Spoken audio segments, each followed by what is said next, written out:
Namaskar. I am Dr. Aarti Chaudhary, Assistant Professor in the Department of Ancient Indian History, Culture and Archaeology at Basant Kanya Mahavidyalaya, Banaras Hindu University. I welcome you once again in this new lecture which is related to the module 11. The title of the module 11 is A Brief Survey of Agricultural Practices and Knowledge of Biodiversity in Ancient India, which is the part of the 12-week course titled History of Science and Technology in Ancient India from Harappan Civilization to 7th century CE. Now, we are moving towards the module 11 and lecture 2. The title of lecture 2 is Contribution of Varahamihira, Parāśara and Kaśyapa to Ancient Agriculture. At first, the learning objective of this topic. So, the first learning objective is to know the agricultural insight of the ancient scholar. Second learning objective is to discuss the early scientific observation to improve agricultural practices. And the third learning objective is to understand the animal husbandry in the contemporary period. In this particular lecture, we are going to discuss these subtopics like Varahamihira, Parāśara, Kaśyapa and the Kaśyapai, Krishi, Sukti, agriculture in South India. Agriculture has been a cornerstone of human civilization, playing a vital role in the development of societies across the world. In ancient India, scholars like Varahamihira, Parāśara and Kaśyapa made significant contribution to the understanding and advancement of agricultural practices. These scholars not only documented farming technique, but also integrated astrological, medicinal and environmental factors into agricultural strategies. Their insight laid the foundation for sustainable agricultural practices that were essential to ancient Indian life. In Kautilya Arthashastra, one can find highly advanced knowledge on agriculture. After that, the writing of Varahamihira, Parāśara and Kaśyapa are some of the only sources that provide detailed insight into agricultural practices. Now, first we are going to discuss the contribution of Varahamihira towards the agricultural assemblage of the ancient knowledge. It is said that Varahamihira was a contemporary of Aryabhatta I, born 476 CE.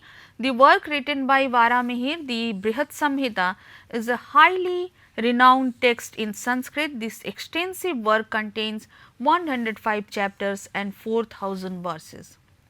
Chapter 21 to 28 of Brihat Samhita provide information about rainfall, while chapter 29 to 38 describe earthquake, meteor showers, rainbows and agricultural related details.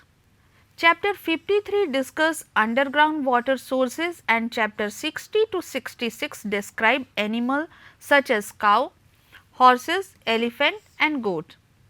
There is a separate chapter, chapter 54, focused on tree cultivation, which includes knowledge on soil preparation, fertilizers, irrigation, tree species for different soil, treatment of diseased tree, sowing, harvesting, transplantation and grafting.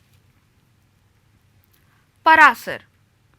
Parāśara is mentioned in the list of lawgivers compiled by Yajnavalkya. He is also credited with authoring an astrological text known as the Parāśara Tantra. However, it is the agricultural treatise Krishi Parāśara that established him as an expert in agriculture. This text provides valuable insight into traditional farming methods and highlights his significant role in the development of ancient Indian agricultural knowledge. In Bengal, Parāśara is considered a leading expert on agriculture. His work Krishi Parāśara is also known by other name like Krishi Sangraha and Krishi Paddhati and is composed in verse form. Based on its poetic style, the text is believed to have been composed between 950 and 1100 CE. Krishi Parāśara is a Sanskrit poetic text that begins with praise of the author and a hymn to agriculture. The text covers various agricultural topics such as the influence of planets and star of farming, types of clouds, rainfall pattern and methods for measuring and predicting rainfall. The text also discusses the impact of rainfall at different seasons, agricultural care, protection of oxen, the required number of oxen and plough, festival related to cow, the use of cow dung as fertilizer, ploughing tools and the initial step in ploughing. Additionally, it includes detail on agricultural texts and their significance. Astrological determination of rainfall and agricultural outcomes in Krishi Parāśara. If the sun is the king of the year, there will be moderate rainfall. If the moon is the king, there will be heavy rainfall. Mars as king bring low rainfall, while Mercury, Jupiter and Venus bring abundant rain. If Saturn is the king, drought will occur and the earth will be filled with dust. If the sun is the king, crop will be damaged and people will suffer from various diseases. When the moon is the king, crop will flourish, people will remain healthy, there will be good rainfall and food will be plentiful. When Mars is the king, the land will yield nothing and famine will follow. When Mercury is the king, there will be a good harvest, people will be religious and tolerant and rainfall will be favorable.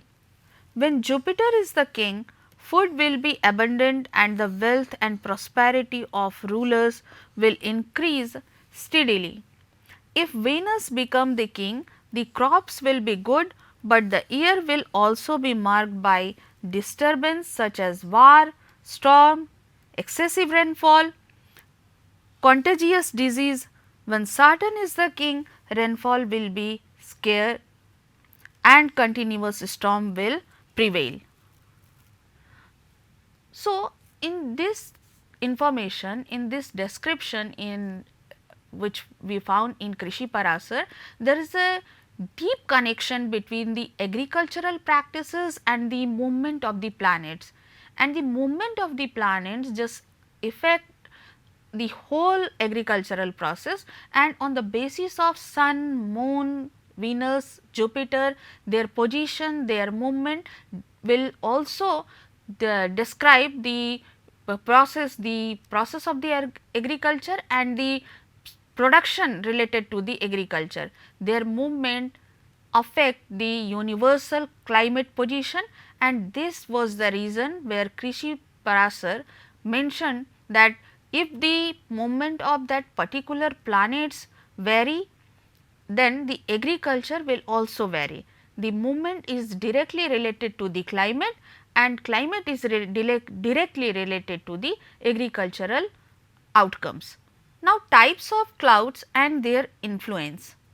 Clouds are classified into 4 types: Avart, Samavart, Pushkar and Dron. By adding 3 to the year number and divided the total, the remainder reveals the king of the clouds for that year. Parashara says, if Avart is the cloud king, the earth will be partially soaked. If Samavart is the ruler, the earth will be completely drenched. If Pushkar is the king, there will be minimal rainfall. If Drone becomes the cloud king, there will be abundant rainfall. So, with this statement, we can understand the division of particular clouds, the layering of particular clouds is also understood by the Parashar, and he explained about the role of these layered clouds on agricultural practices, on the position of the particular cereal which is related to the directly to the cloud. Now, zodiacal influence on rainfall. When the moon enters the zodiac sign of Mithun, Gemini, Mesa, Aries, Vrishab, Taurus, Mean, Pisces, or when the sun entered the sign of Karkat, Cancer, 100 adhak of rainfalls. When the sun entered the sign of Singh, Leo, or Dhanu, Sagittarius, 50 adhak of rain is received. Upon entering Kanya, Virgo, or Makar, Capricorn, 80 adhak of rainfall occurs. The sign Karkat, Cancer, Kumbh, Aquarius, Vrishchik, Scorpio and Tula, Libra are associated with 96 adhak of rainfall. Out of the total rainfall, 10 part fall over the ocean, 6 part over the mountains, the remaining 4 part fall upon the earth. So, this description is also explaining about the deep connection of the environment of the universe to the agricultural practices, where zodiac sign, the proper every zodiac is related to a specific planet, and the position of that particular planet is affecting the agricultural process, which is described by Parāśara in his Krishi Parāśara. Now, the seasonal indicator for forecasting rain.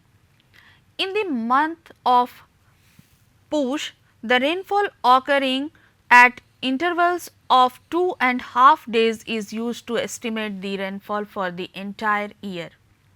Every fifth dand unit of time is Posh determines 1 day of the month. If rain occurs in the first half of the fifth dand, the month's rain will fall during the daytime. If it occurs in the latter half, the rain will fall at night. If during the bright lunar fortnight Shukla Paksha of Pause, the sky is covered with cloud and lightning flashes in the west, it is a sign that the earth will overflow with rainwater. If any day of Posh is foggy or rainy, there will be heavy rainfall on the same date in the 7th month. If on the 7th day of the bright fortnight in Magh, clouds appear of rainfall, the crops for that year will be abundant. If on the same date in Magh, while the moon is in Swati constellation, rainfall or strong winds blow or water fills during the day or thunder or lightning occurs across the sky, then from that time till Kartik there will be excellent rainfall. It is really very surprising that the ancient rishis, the ancient scholars, the wise personality of the ancient time was such an visionary and observer. They know how to observe that particular planet, their movement, how to count that particular speed, their position and their location to one to the another planet, and these structure will help them to just sketch the whole drawing related to the rainfall, related to the agricultural practices and related to the surplus production as well, because rainfall is very much important for the good agriculture.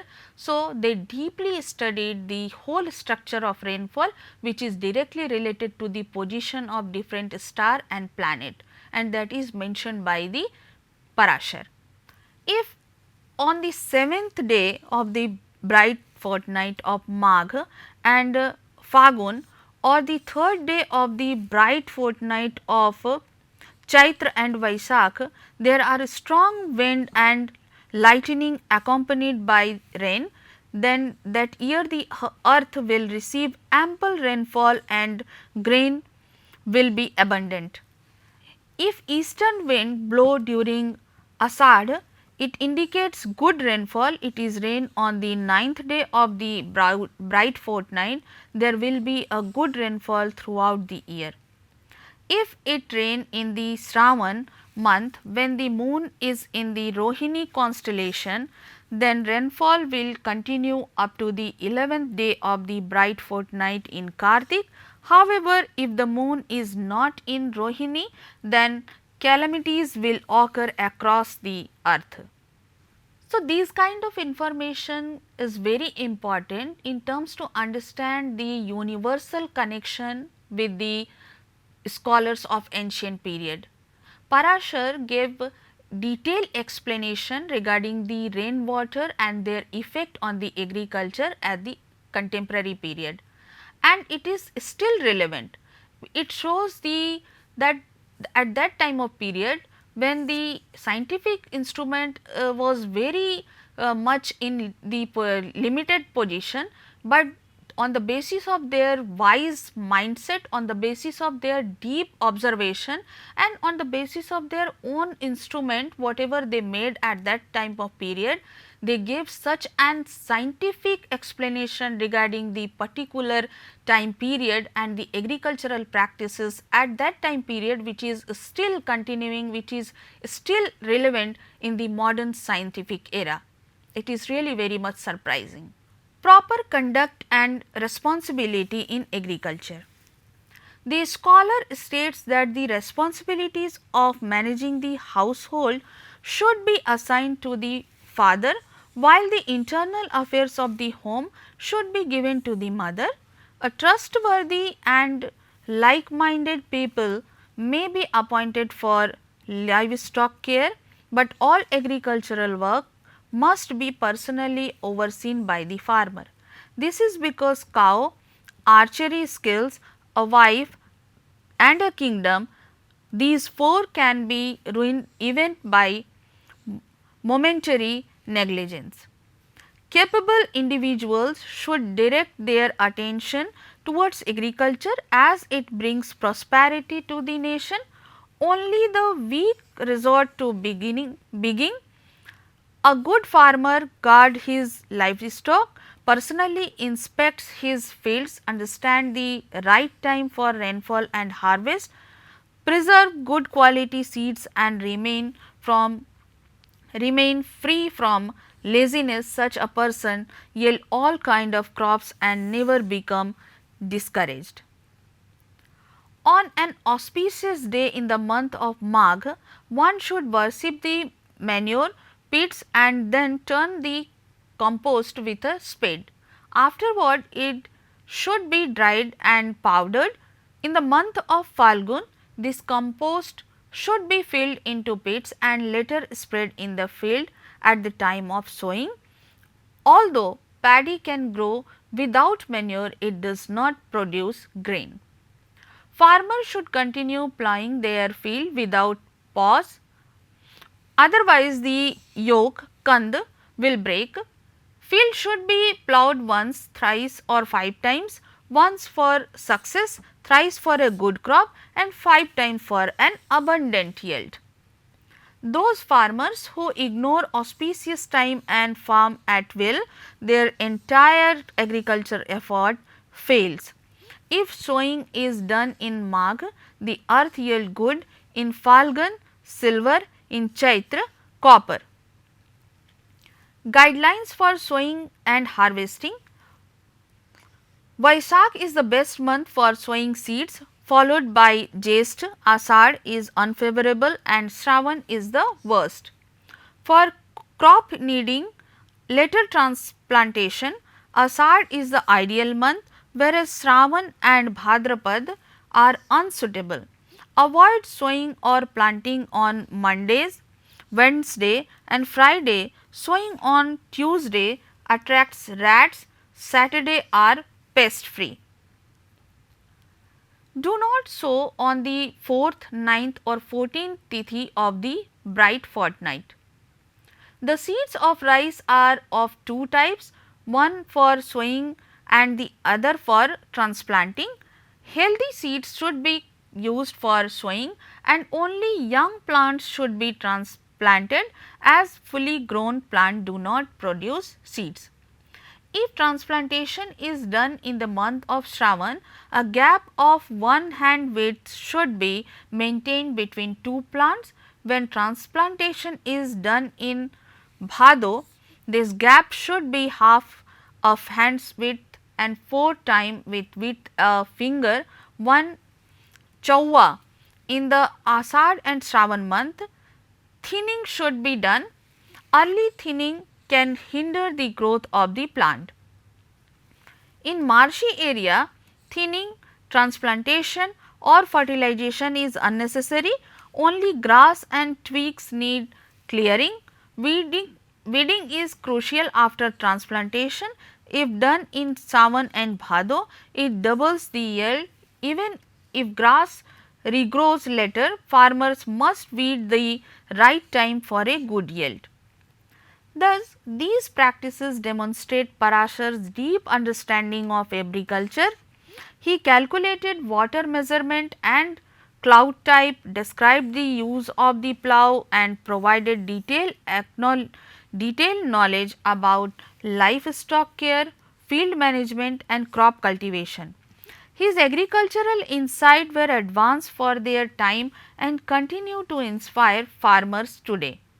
So, after the detailed study of agricultural information given by Parāśara, now we are moving towards the contribution of Kasyapa in the field of agriculture. Kasyapa Muni, Kasyapaya Krishi Sukti is a text that provides a general overview of agricultural practices, although its exact date of composition is unknown. The text covers a variety of topics related to agriculture such as land, irrigation and crops, with a focus on practical methods. Key points from the Kasyapa Krishi Sukti. Types of land. The text categorizes land into 5 types: Brahmin, Kshatriya, Vaishya, Shudra and Misra, mixed qualities. Second point is irrigation.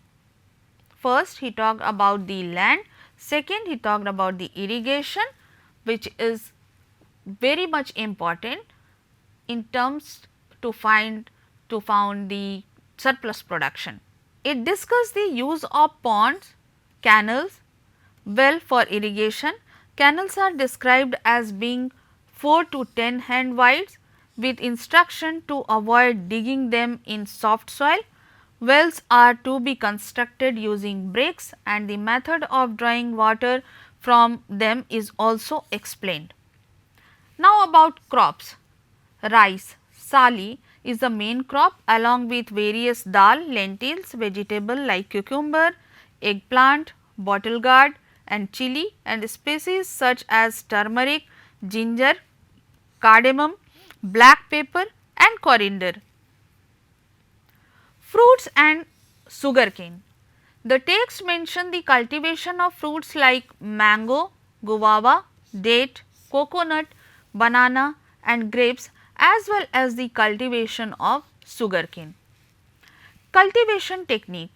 The method of cultivating vegetables like eggplant involves drying the seeds in the sun, planting them and then transplanting the seeding after 20 days along with instruction for watering and fertilizing.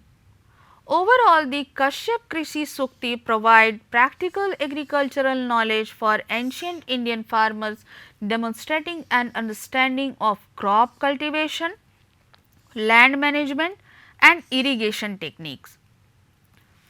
So, with this explanation, we can understand the contemporary ecological situation at that time of period, because the cereals what we already studied, the name of the cereals, the name of the fruit plant is showing the contemporary climatic position, because every plant, every agriculture, every cereal, every fruits demands such kind of favorable climatic condition. So, if this kind of cereals or fruits were reported at that time of period, then we can imagine this climatic condition was so favorable for these kind of cereals, that is why they were reported at that time period.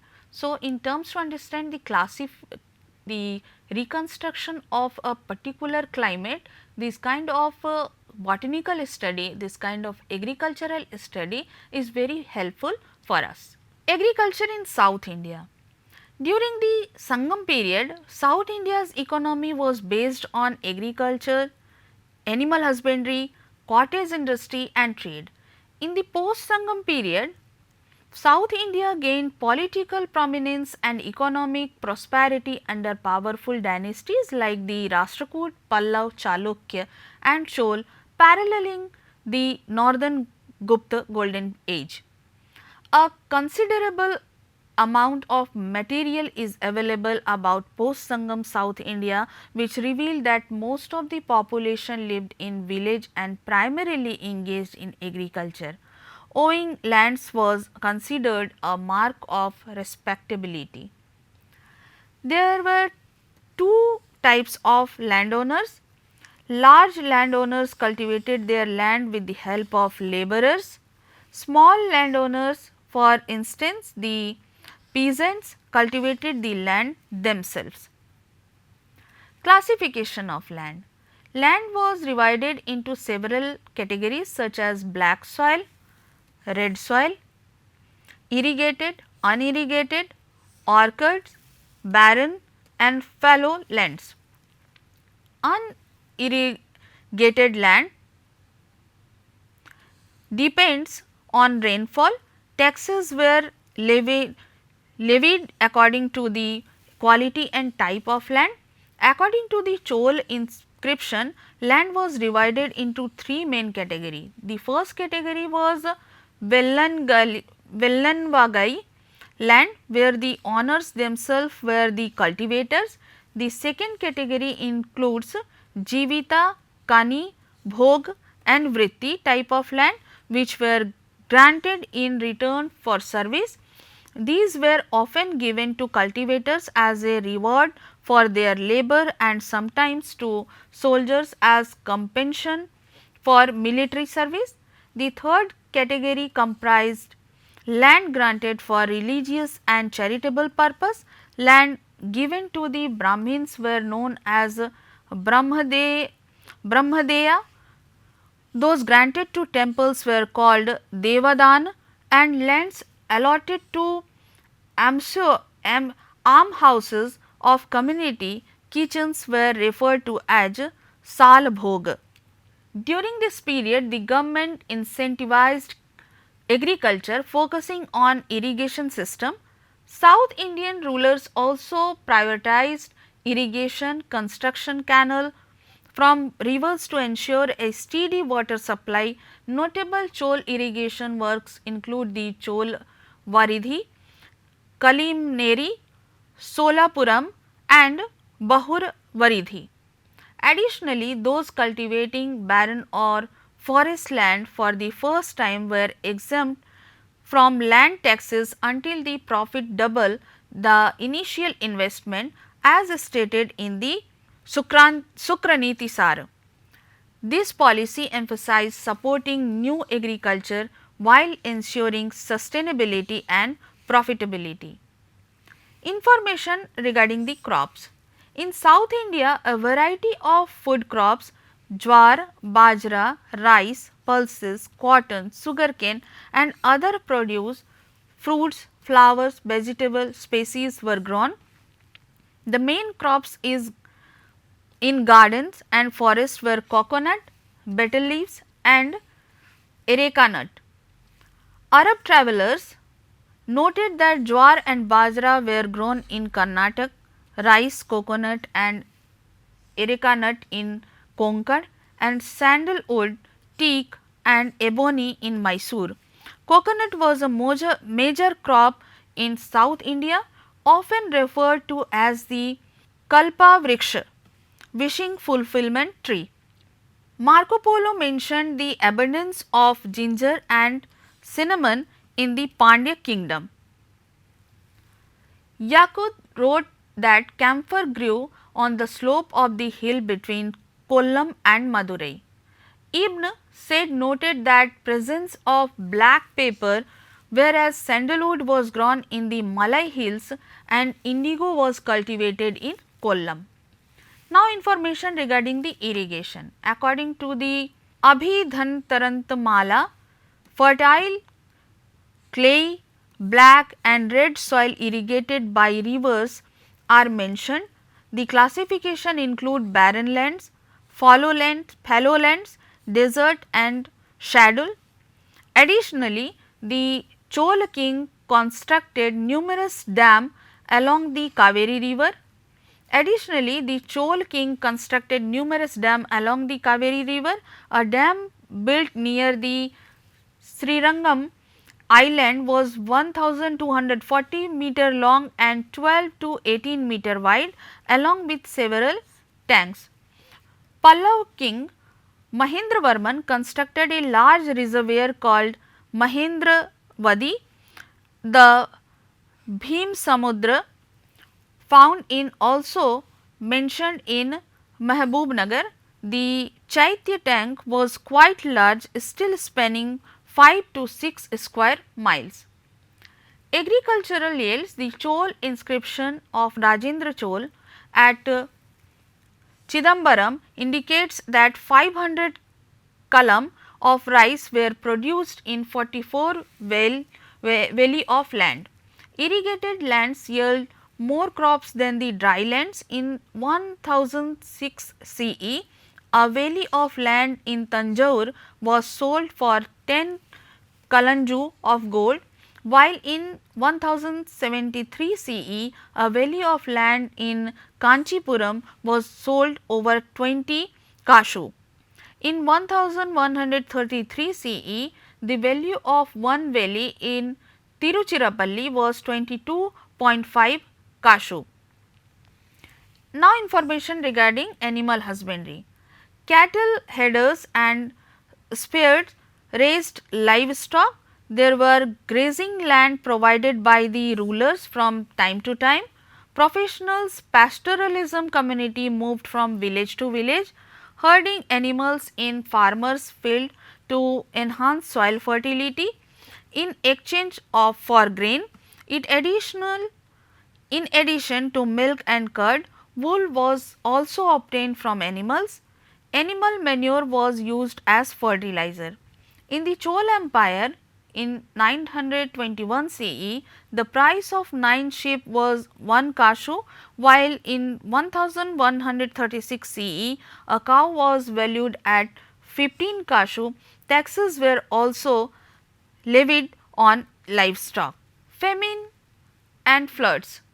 The Prabandha Chintamani mention a severe famine during the time of Chalukya king Bhima. Similarly, in the mid 7th century, a great famine occurred in the Pandya kingdom. Another famine occurred in 1201 CE during the reign of Chol ruler Kulotung. Devastating flood occurred, destroying village and crops, promoting relief effort by the state. So, such kind of information is showing the importance of the animals in the agriculture field. That is why they are also protected by the state and they facilitated by the state, as well as they are also important for the surplus production and that is why in every time agriculture is deeply associated with the animal husbandry and they are completely inseparable. Forest resources, various animal skin, musk and lac were considered forest resources. Karnataka was known for its sandalwood, teak and ebony forests. Elephant tusk and wild timber were also included in forest wealth. A betel nut plantation with 2000 trees is mentioned. During the Chol period, officials were appointed to manage the care of forest and orchards. Now, on the basis of whole structure of the information, we can say the combined contribution of Varahamihira, Parāśara and Kasyapa laid the intellectual foundation for Indian agricultural science. Their works demonstrate an early understanding of agronomy, ecology and climatic sensitive farming, blending empirical observation with cosmological thought. These insights not only guided agricultural practices in ancient times, but also influenced the sustainability of rural livelihood. Meanwhile, the agricultural landscape of South India evolved through localized innovations, especially in irrigation and land management, which were crucial for supporting dense population and temple centered economies.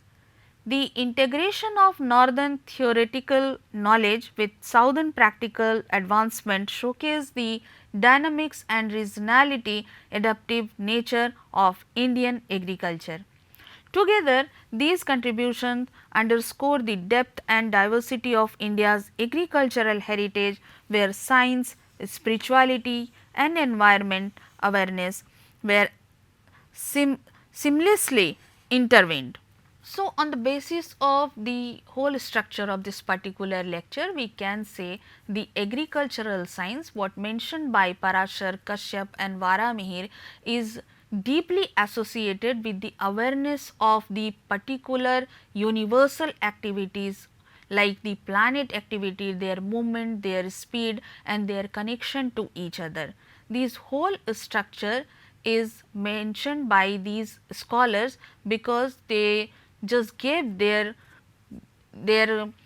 information to the entire world. The balance of that particular nature, the balance of the humankind and the balance of this nature is very necessary for the smooth survival. So, if you want to enhance your knowledge regarding this topic, you can consult these reference which is just showing on the slide. Thank you very much for your patient listening. Namaskar.